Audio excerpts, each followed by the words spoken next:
Bros Before Shows. Welcome back to Bros Before Shows. We are down in New Orleans at More Fun Comics with DC. So DC, we had this run-on of questions that we ask everybody. What was your first toy that you remember playing with as a kid? It was probably, it was a Lego helicopter. It was about this big. Nice. Small block? Yeah. Small block? Yeah, it was the first time that I think Lego had really released you used to just get a box full of Legos, you could build whatever, maybe a house or things. But this was one of the first ones I think that was actually specifically made that you made this exact thing. Right. And Had instructions. yeah, instruction. Here's how you make this helicopter. This probably would have been 75 or so. That's like really the first like toy that I remember. I mean, I had toys, but as far as the first one that really just grabbed me was that. Wow. So tell us a little bit about how you got started in this comic. Oh, the comic thing. The store began in the early 90s as strictly Golden Age stuff. And then through a series of owners, started carrying newer stuff, started carrying graphic novels. I got here in the early 2000s. After Katrina came back and just said, okay, can we even keep this place open? Yeah. Just took it like every 4 months, like, all right, what'd we do? How are we doing? And it kept growing, eventually kind of bought into ownership. The vintage toy thing started with one big collection that came in about 10 years ago. We always had some old stuff on the walls and this and that and some G.I. Joe things, but there was this one giant collection that came in. And I thought to myself, well, we don't really do magic cards, we don't really do gaming, we don't really do the gold. What's the other thing besides new comics and whatnot that we can do? And most of that collection was G.I. Joe stuff, the Real American Hero. And so, but this was a strange collection because nothing matched. Right. You had accessories to vehicles you didn't have. You had guns to figures you didn't have. So I ended up getting, like you've seen, the little bags and pricing it. This is, so-and-so's weapon and it's $5. Sat here for months until one guy came in and said, is that a bin full of G.I. Joe weapons? And I said, yes, it is. And he lost his mind, brought it up to the counter, had a big pile of them and just said, how much? And I tallied them up. In the subsequent weeks, I would have these guys coming in the shop like, so, I hear you have a bin?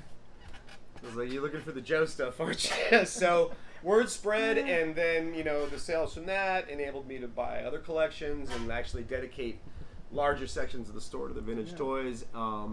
I've always been probably more a child of the 70s, so the Star Wars and Buck Rogers, Star Trek, Planet of the Apes has always been more my focus. Nice. I've had to learn a lot about 80s toys because the 80s happened when I, was 16 and, whatnot.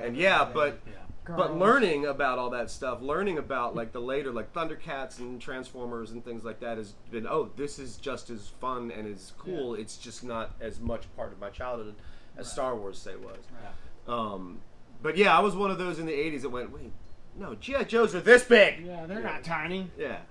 But yeah, it's all great stuff. So I grew an appreciation for and then watching the way mold making technology advanced, up from the early like 70s, it doesn't look like that guy, to the point where like, oh my God, this is like a little version of that character that looks exactly the same. So yeah, and it's been the other thing besides comics that we do that kind of distinguishes this store from a lot of other stores. Like one store does mostly gaming stuff, another store does mostly back issues, another store will do more indie stuff than I do. So each of the stores in the area has like the other thing that they do besides new comics. We just gravitated toward the vintage toys. That's fun. That's awesome. Another question that we do: what is the first cartoon that you remember watching growing up? The first, oh boy. Or children's show. We'll go children's show. It doesn't necessarily have to be. Okay, not the first one because there were just cartoons everywhere back then. But the first one that I was really, really obsessed with and ran home from the bus stop to catch, at 7 years old was probably Star Blazers. That was the one. Man, I have not heard that, and it's been a minute. That was one because we had like Marine Boy and Astro Boy, and Kimba, and obviously Super Friends, Yep. Yeah. Scooby Doo, those kind of things. But the one that really was like, this is mine. Mm-hmm. This is something else. Star Blazers came on at like 3:30. I think the bus let us off at like 10 after 3:15. Depending on, this is up north, so depending on the amount of snow, Right. depending on the traffic and whatnot, you get off the bus and you just book it, right? And sometimes you miss the first 5 minutes, but the first 5 minutes were a recap, so you're all right, But yeah, Star Blazers was that was the first actual cartoon that I remember like feeling like this is mine. What about first video game system or video game? The Atari 2600. Atari 2600. I was Favorite game there.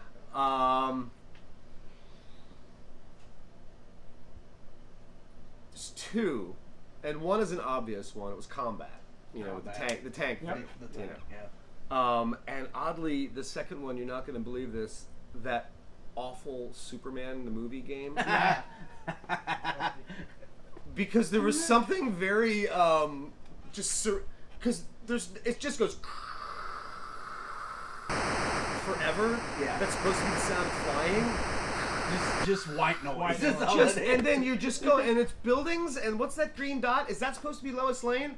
And at first I was so pissed because it was $20 when it came out, and that Which was a lot of money. That's a lot, yeah. And I rode my bike to the store, and after school, and I was like, it's coming out, and I took it home, and the box art looked great, and you put it in, and you're like, and I just went, I'm gonna force myself to like this.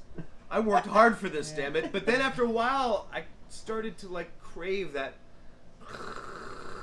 sound, just because it was so pacifying. It became a thing. So yeah, that was my second favorite. Yeah, on the 2600. So tell us about counterculture. Counterculture is basically a vindication of me being a dick on the internet. So, how about that? Family show. Apparently, I need a book. That's real life. Well, look, that's how a lot of these things are spawned.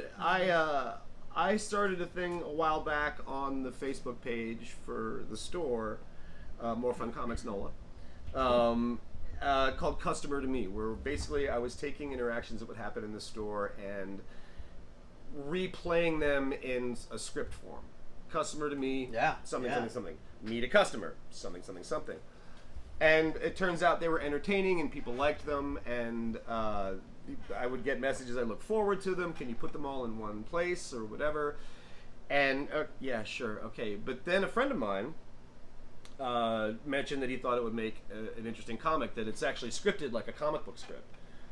And I said, okay, yeah, that's fine. And then he came in and showed me the artwork that he'd been working on with it, and he was legit. He was not just some guy that said, I want to draw this or I want to do something, which you hear a lot. And then you're like, yeah, that's great, man. But this guy was the real deal.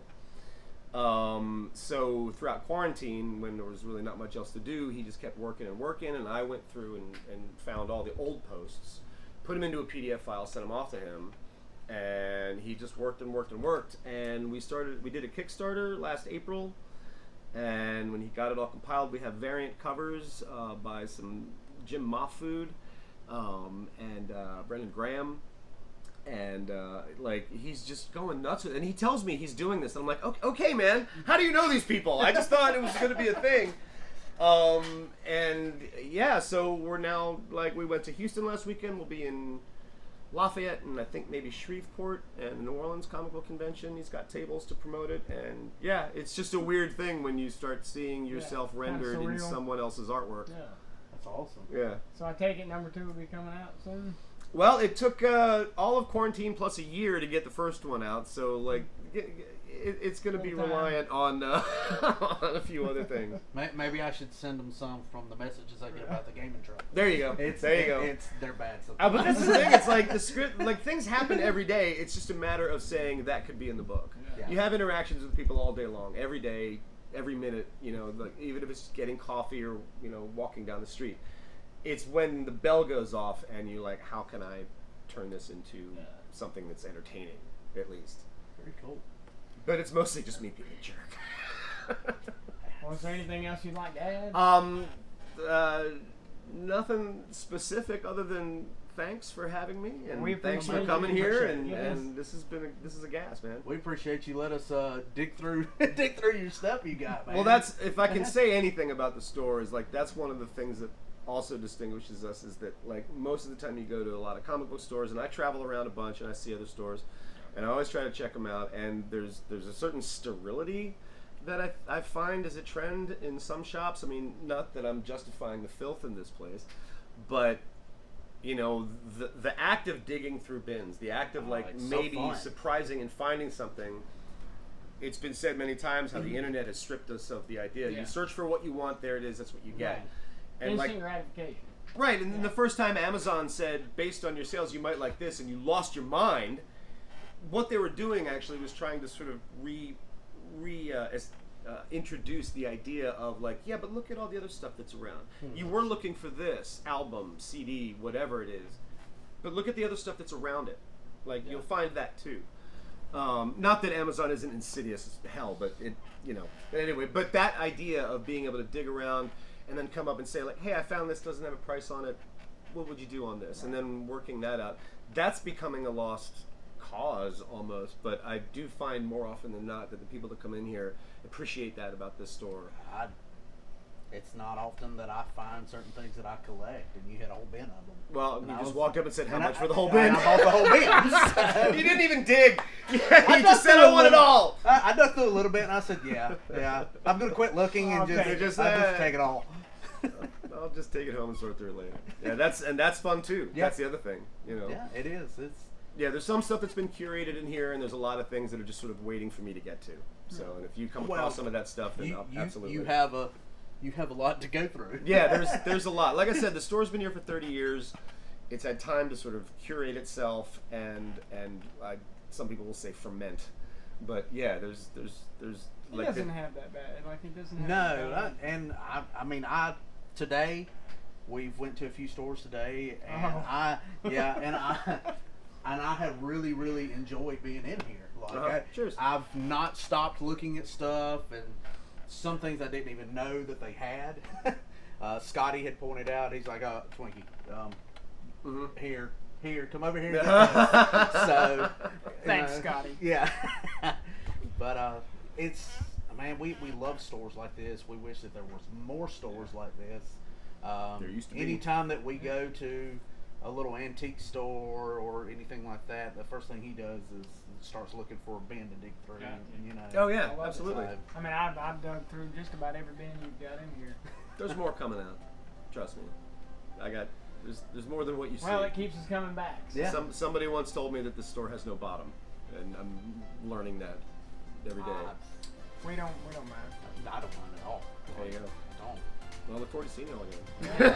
Yeah, We yeah, appreciate man. it. We do. We appreciate it a lot. Appreciate you talking with us. And, Cheers. My pleasure. Thank you again. Well, everybody, that's a wrap for More Fun Comics in New Orleans, Louisiana. Stay tuned for more. Until next time. Thank y'all.